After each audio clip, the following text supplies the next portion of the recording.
Kendrick Lamar and Big Sean have been secretly beefing for the past decade. What started off as two rappers collaborating to create music together would eventually turn into a disaster, leading to a series of back and forths and a subliminal warfare that lasted for an entire decade. My name is Luesta, and in this week's documentary, we're gonna unpack how Kendrick Lamar almost destroyed Big Sean's career and the path it took to get there. To this day, new info on this bad blood is coming to light, like this leaked Kendrick verse that almost ended up on Element, off Kendrick Lamar's critically acclaimed album Damn from 2017, which contained bars so ruthless that rumors even spread they were AI generated. Now, I can't play the song because of copyright, but later in this video, we're gonna go through it bar for bar and really showcase how Kendrick destroyed him. This had people wondering, what did Big Sean do to Kendrick that would lead him to absolutely cooking him on a track like this? This is especially weird for someone like Kendrick Lamar, who really stays to himself and avoids all the politics that come with being a rapper in the modern era. The answer is complicated, but it all started way back in 2013 with the release of a song you might have heard of, called Control. This track was supposed to be featured on Big Sean's 2013 album called Hall of Fame, and is a track that had a collaboration with Kendrick Lamar and Jay Electronica. Now, the reasons it was— Bro, every time I'm trying to listen to that shit, I gotta go to YouTube or SoundCloud. I can't even go to Spotify, no Apple. Shit's always been hard to listen to, bro. Nigga never put the song out. Left off the album will also be discussed later in this video, but just to jog your memory, Kendrick spit a lengthy verse that shook up the rap game forever. He went for the throats of the best rappers in his generation, claiming that he's not only better than them, but that he's also amongst the top 5 most notable names in the genre, such as Jay-Z, Nas, Eminem, and Andre 3000. I heard the barbershops being great debates all the time about who's the best MC, Kendrick, Jigga, and Nas. Eminem, Andre 3000, the rest of y'all, new niggas, that's new niggas, don't get involved. In this verse, Kendrick also made a really bold move, claiming that he was not only the king of the West Coast, but also the East Coast, which became a pretty controversial topic. I'm Machiavelli's offspring, I'm the king of New York, king of the coast. One hand, I juggle them both. The juggernauts all in your juggler, you take me for jokes. Then Kendrick dropped his final bomb, the one that, of course, got the entire rap— That shit right there, saying he was the king of New York, almost got him packed up by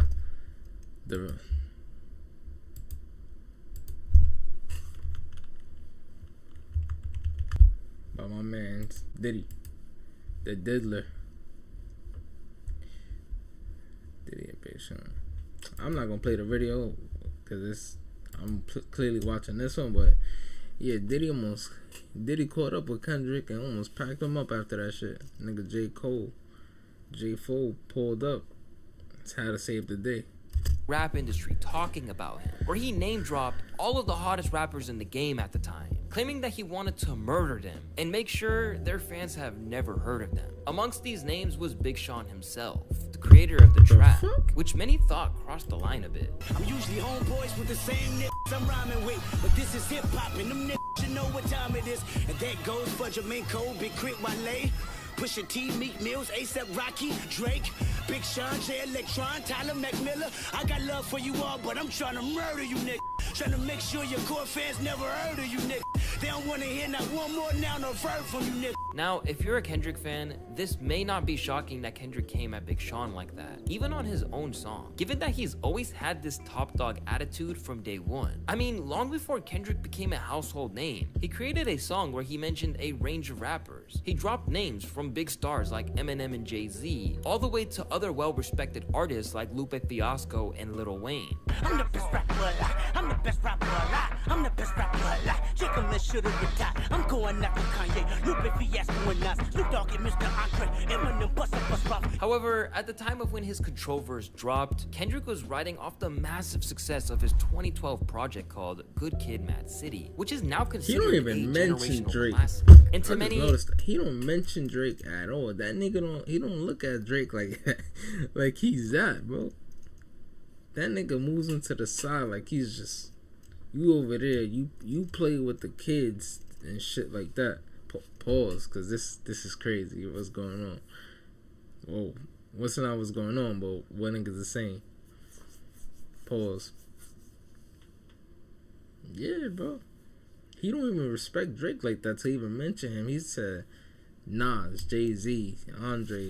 It seemed like he was this new kid in the game who was getting a little too cocky. So his verse rubbed a lot of people the wrong way. Punch, who was the president for the label Kendrick was signed to at the time, said that Kendrick did this because they both felt the game had turned too soft. My perspective was Sean sent the record, and before that, me and Kendrick was talking about what was going on at that time. And I'm like, yo, everybody is friendly right now.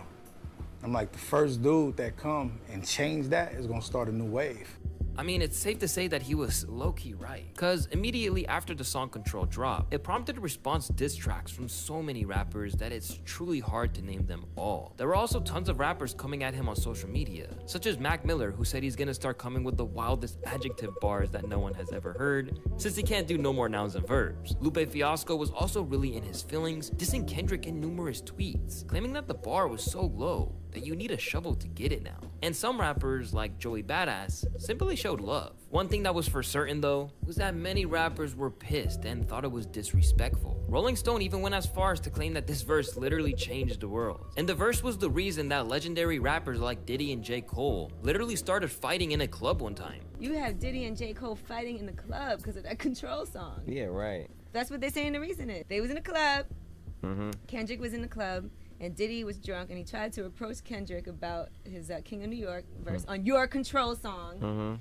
and tried to pour a drink on him, and that's when J. Cole entered. Oh, no. I don't believe it. Now, even though it may seem that Kendrick did this purposely, he himself didn't know it would cause such a stir. Did you know when you went in just to do that verse, honestly, that it would take and it would have this kind of impact on music? No, I didn't know until after, you know, you see the hooray and hoorah about it. The fact that hip-hop hasn't been shaken up in a long time.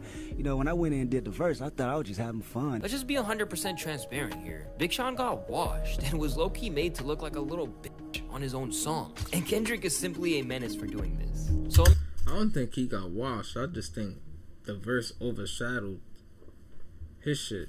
Whatever he got going on that. Cause if we being honest, but when we go listen to that song, if you still go back, you only go to listen to that part. The other pieces you don't remember, bro. You just remember what Kendrick said.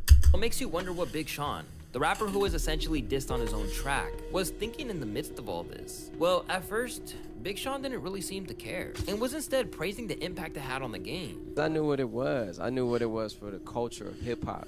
You see how excited people are, you know what I'm saying?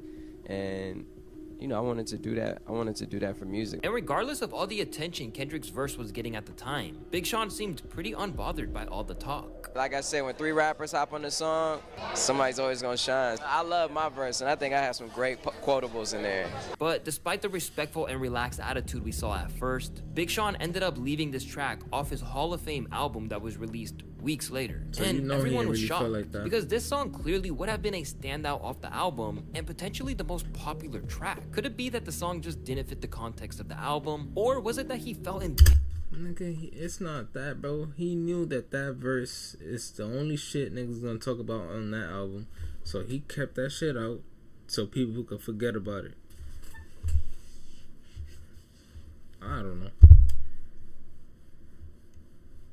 Paris that Kendrick Lamar absolutely obliterated his verse and disrespected him in the process. Well, Big Sean claimed that the song Control missed the album because of a sample. A claim that wouldn't age well, as you'll see later in this video. Whether this was true or not, we may never know. But considering how much of an impact the song made and how many people got riled up about it, it didn't make sense not to include it. However, if we fast forward 2 years later to 2015, Big Sean would make some pretty interesting statements in an interview with Complex that made people even more suspicious about his intentions to leave the song off the album. He was suddenly making claims that the song had a lot of negativity and that he knew the verse would allow a lot of drama and bullshit to thrive, which was far from his initial praise and positivity. In a couple of short years, Big Sean seemingly had let... If you think about it, that's like Drake dropping First Person Shooter before the album came out, and then he's seeing niggas that saying, yo, J. Cole washed you, whatever. And then then Drake leaves that shit off the album. You're gonna look at him like, bro, you're not gonna have that on the album? Nigga, just step your game up, bro. Change the verse. If you heard what he said, change your verse. But you gotta put that on the album. At least to me, I don't know.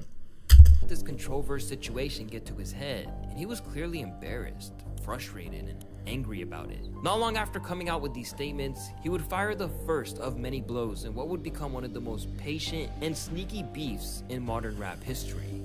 Niggas be too sensitive. As I explained bro. earlier, Kendrick's control verse led to tons of rappers dropping responses in diss tracks.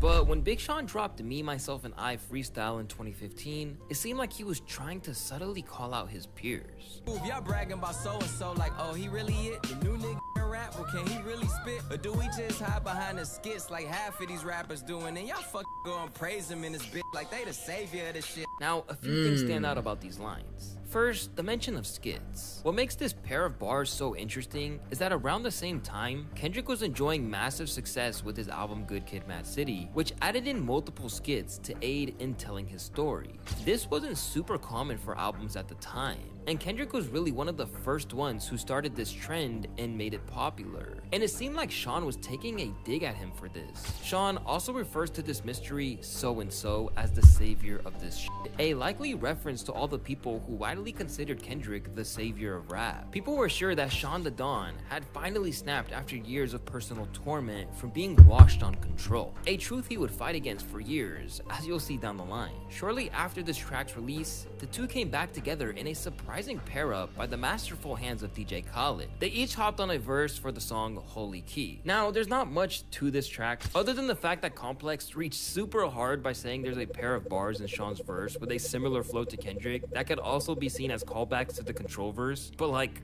come on. But in a minute, I'll tell you why the song Holy Key actually played a crucial role in explaining this beef. While all this was happening, Kendrick Lamar was in the process of launching his album To Pimp a Butterfly. This album would go on to be another phenomenal project, getting 10 out of 10 ratings from some of the harshest critics, and was absolutely showered with Grammy nominations, and even took home some awards. Overall, both the music industry and Kendrick fans were totally blown away by this album and had nothing but praise for it. However, no mention of Big Sean could be detected here, but one thing that is for certain, Sean was only fueled by more jealousy, seeing K-Dot succeed effortlessly without giving him the time of day. Perhaps that would inspire his next attempt at getting Kendrick's attention. When Big Sean dropped a track called No More Interviews in October of 2016, where he says, Not impressed by you niggas rapping fast, we sound like one big asthma attack, but trash when I'm rapping it back, who you put in your top 5 and claim they the savior of rap. On a track where he's airing out all his dirty laundry, addressing breakups and beefs with rappers like Kid Cudi, it's no surprise that people speculate that a few of these bars were directed at Kendrick.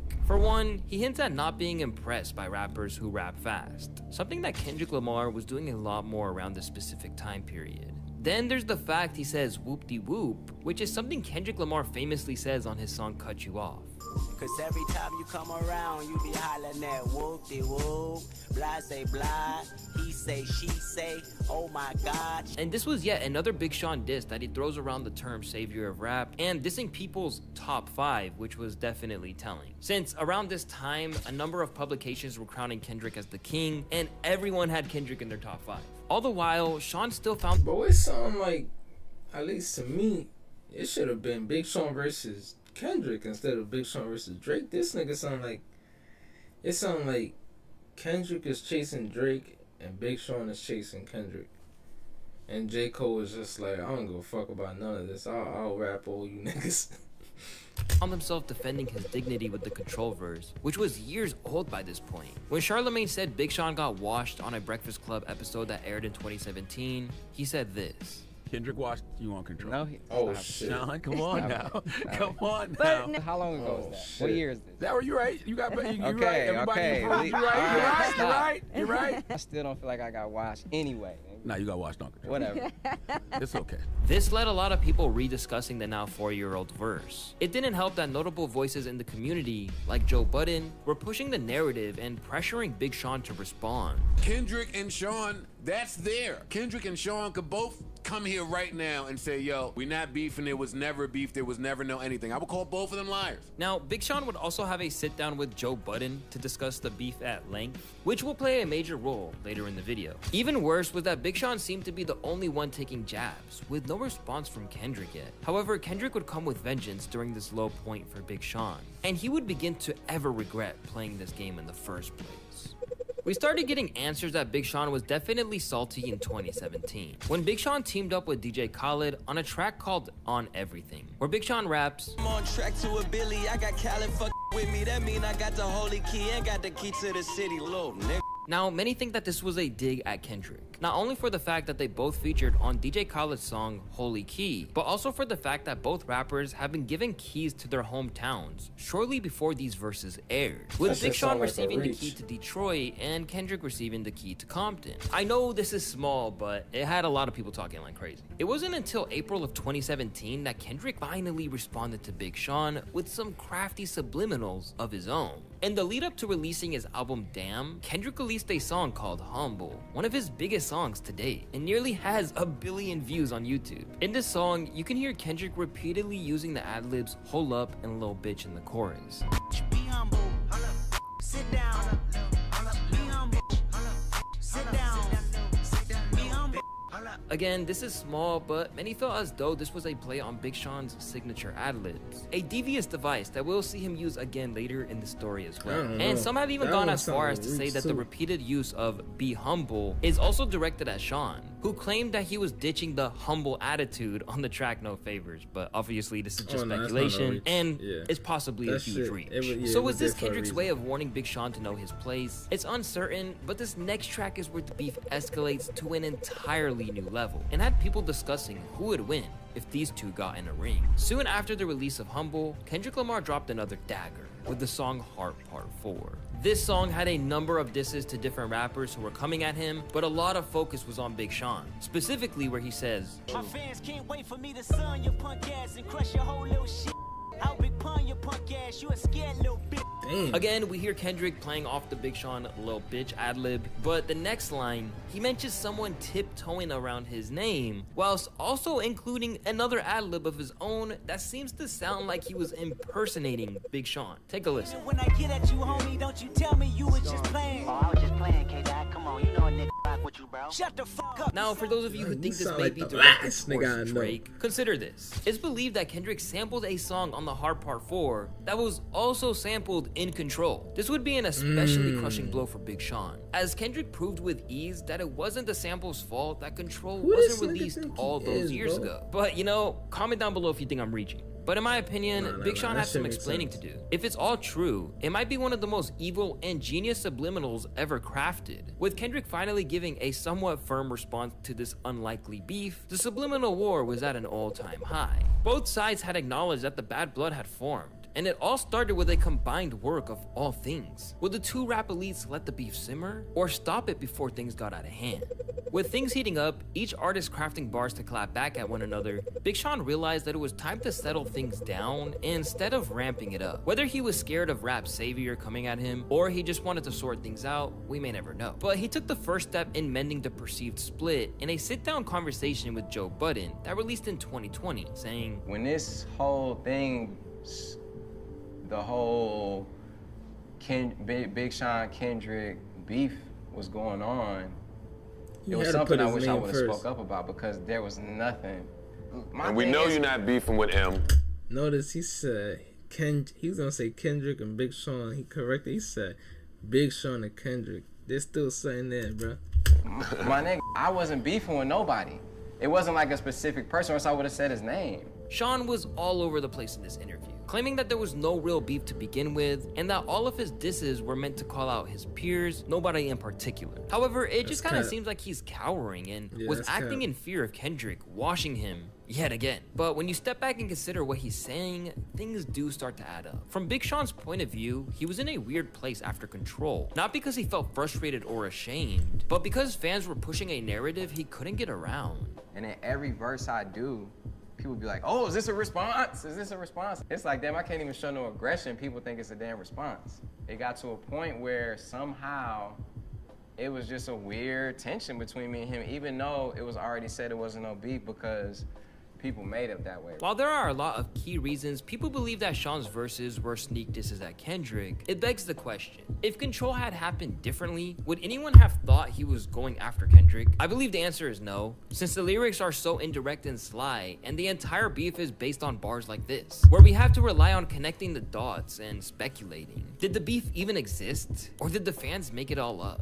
Some more interesting components of this story started surfacing too. Big Sean admitted that the two of them didn't even acknowledge the beef amongst themselves until TDE President Punch suggested that he talk to Kendrick, and it turned out that there might have been more misunderstood than not. He said he never really considered reaching out to Kendrick among all the internet rumors, but once they finally got on the phone, they found that the respect was mutual.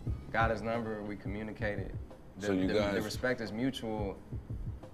Yeah, it was literally nothing. And as time went on, things cooled down even more between them. So was that it? Problem solved? Beef settled? It seemed like nobody had further reason to believe that the beef had even existed in the first place. But unfortunately, it could never be that simple. Something spilled to the surface that caused tensions to rise once again. The most direct diss between the two we have ever seen, once hidden in the deep files of unused lyrics, found its way right to the top of the rap game's radar.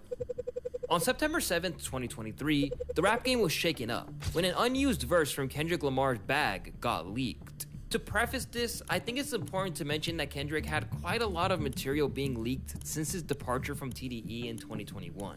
It almost seems to me that someone in the label was not happy about him leaving, and thus releasing leftovers to create drama and attention. But this leaked song was the worst of them all. It included many disses to rappers that started drama with Kendrick, such as French Montana, Jay Electronica, Drake, and a large part was spent dissing Big Sean. Now sadly, I cannot play the song because it will get taken down for copyright, as was the case for this Twitter user who went viral for posting it. But in the song, Kendrick says this: Big Sean, keep sneak dissing, I'll let it slide. I think his false confidence got him inspired. I can't make them respect you, baby, it's not my job. You finally famous for who you date, not how you rhyme, boy. Cute ass raps get your puberty up, then make you a classic album before you come at us. Lots to unpack here. First off, there's a clever double meaning that takes a jab at Big Sean's album, Finally Famous. The implication that Sean didn't get famous because of his music, but rather because of his high-profile relationships with celebrities like Ariana Grande and Jhené Aiko. But the diss goes even further, as Kendrick can be heard once again using one of Sean's signature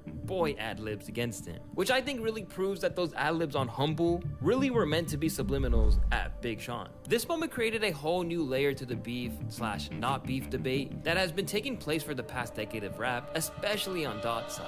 An element of confusion had been added to the mix, and now it was unclear. Were these two really beefing, or is it all a big misunderstanding like Big Sean claims? Well, he may have gone back on his words too, as recently in 2021, he seemed to have subtly dissed Kendrick on the Drink Champs episode. Kendrick or J. Cole? I love both them niggas. But I've been to Cole's house though. Oh, Kendrick been to my house before. So you're making this personal? No, but I'm just saying, J. Cole opened his doors to me. That's like, I'm gonna go with Cole. I respect that. Now, later on, Big Sean would point out the fact that rumors... I don't know, bro. That shit, it just sounds like a lot of niggas is instigating, and he's falling for the bait. And every time he fall for that bait, Kendrick just... That's what it looked like. Rumors and instigation are what caused the situation to escalate, not the rappers and their individual bars alone. He goes on to point out that Joe Budden himself was one of the main proponents in pushing this narrative, and here's what he had to say about that. Because you were one of the main people who were pushing the narrative. Yeah. And I can't even fault you for that. So you guys were mature and you deprived us as fans. I feel like every time I say something, whatever I'm saying comes up right after. What the fuck? Of an amazing back and forth. Clearly, Budden had no remorse for spreading what was nothing more than just rumors. But that doesn't entirely explain this hidden verse from Kendrick, which shocked a lot of people when it dropped. Some fans were pointing out how uncharacteristically weak the bars on the leaked verse were, especially for Kendrick's status, which I personally disagree with. And it began to surface that the verse may have been AI generated and that it was never even recorded, which kind of sounded true being that AI songs have become a norm recently. But that definitely can't be the case if someone was out here copywriting people going viral on Twitter moments after posting it. It's hard to say whether or not these rumors hold any validity, but if this was the case, this might be the final piece of proof we need to declare this beef's phony. Yet if it happens to be that this isn't fake, well, we might have missed on one of the greatest rap beefs of all time. Yeah, it sounds like Kendrick is like he's like old school with it. He just go at who's ever at the top or whoever's he competing against, that's who he's going at. And these niggas just, they get in their feelings about this shit. Cause that's where the Drake shit started too, that Control verse. I think Drake was promoting an album, or he had an album coming out, and then that whole verse overshadowed his album, probably, and he felt some type of way. Big Sean, I ain't gonna lie, Drake don't even got nothing to do with this shit. Big Sean need a battle Kendrick, I ain't gonna lie. Drake go sit in the side of someone, cause this the real beef, man. It look like every time Big Sean goes to do an interview or he's trying to promote something, Kendrick just steps right on that shit. I think Big Sean dropped the same day, even right now, Big Sean dropped what? Big Sean song. Big Sean song. This song right here. Precision. When it dropped. Release date. Release March 22nd, 2020. March 22nd, 2024. What dropped that same day? I know something dropped that same day. Like that. Was it like that? Release.